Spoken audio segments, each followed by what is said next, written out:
There were a lot of expectations when President Trump hosted Russian President Vladimir Putin at Joint Base Elmendorf-Richardson in Alaska on August 15.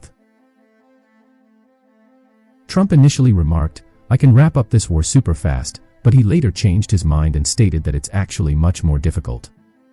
As a result, the meeting in Alaska was primarily about listening to Putin.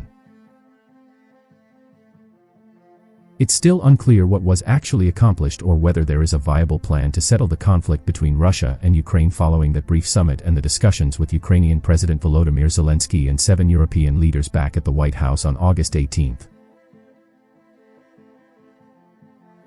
Trump has been pursuing a two-pronged strategy with Russia ever since he was inaugurated back in January.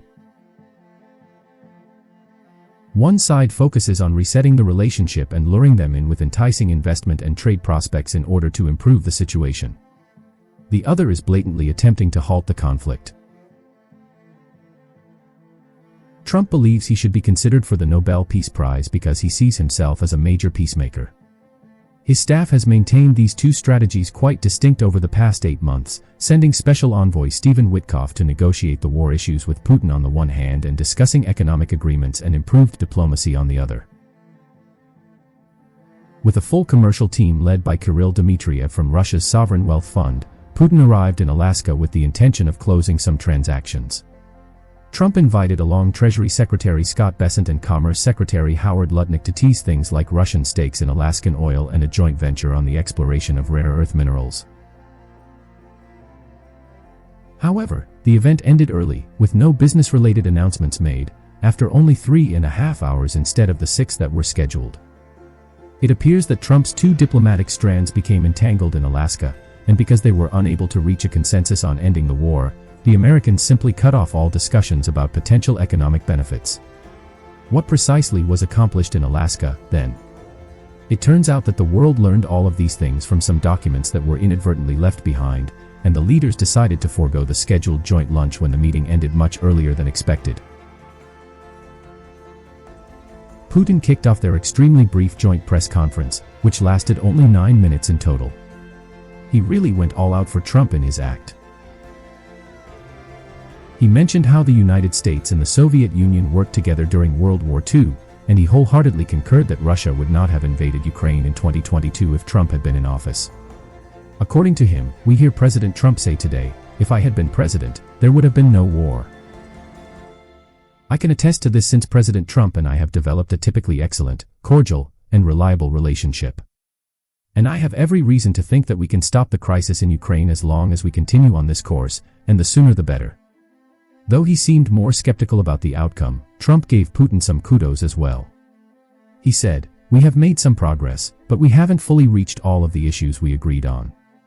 I would say that we have reached most of them. Therefore, until there is a deal, there is no deal." They refused to answer any questions from the media, and Putin said to Trump as they were leaving, next year in Moscow. After it, Trump declared that he had changed his mind about requiring a ceasefire before reaching a peace deal. He now believed that they should proceed directly to a comprehensive peace agreement and that he would begin making calls to advance it. Although Russia does not yet have complete authority over the Donbass, Putin remained adamant that Ukraine must accept its inclusion in Russia. Trump then declared that Putin and Zelenskyy would meet one-on-one shortly and that he, Putin, and Zelenskyy will meet in a three-way meeting. Although some lower-level Russian and Ukrainian officials might meet, the Kremlin resisted, stating that it was too soon to even discuss a Putin-Zelenskyy sit-down.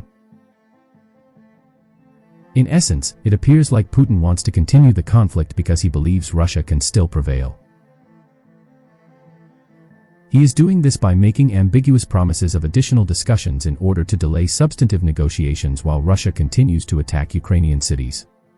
Overall, Putin appeared to be confident that he could just prolong the conflict, even though Trump may have left believing he had reached some sort of commitment to actually negotiate an end to it. 3 days following the summit in Alaska, Zelenskyy arrived in Washington backed by a strong coalition of leading European leaders.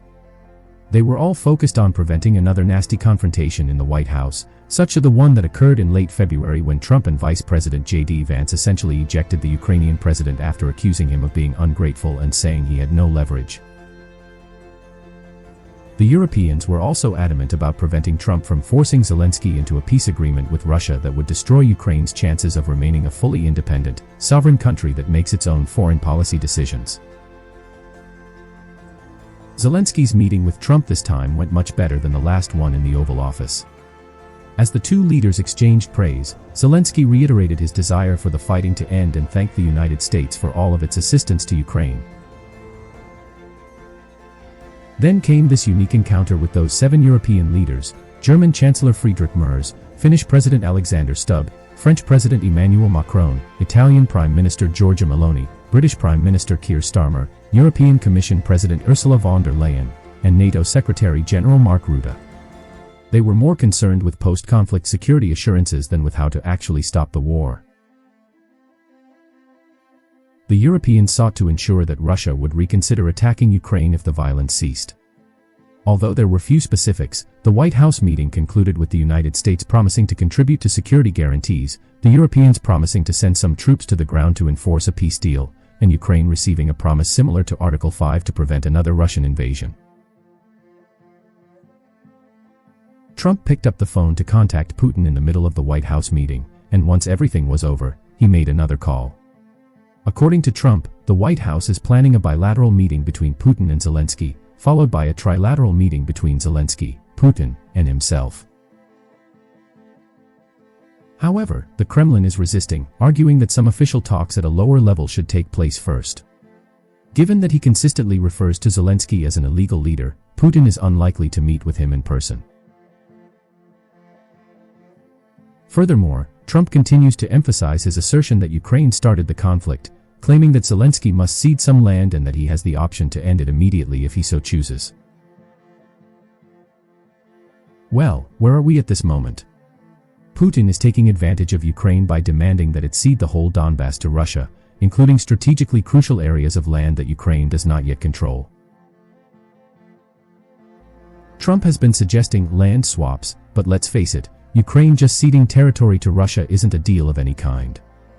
Zelenskyy has made it apparent that Ukraine will not cede any of its remaining territory. The nature of a territorial agreement that both parties to the conflict would genuinely pursue is therefore completely unclear. These Article 5 type pledges and security guarantees are also somewhat ambiguous. Putin stated unequivocally that there should be no NATO forces on Ukrainian territory. How the United States would act on those assurances is unclear. Perhaps it would involve air support or some other means. As a kind of reassurance force, several European nations are prepared to send their own troops.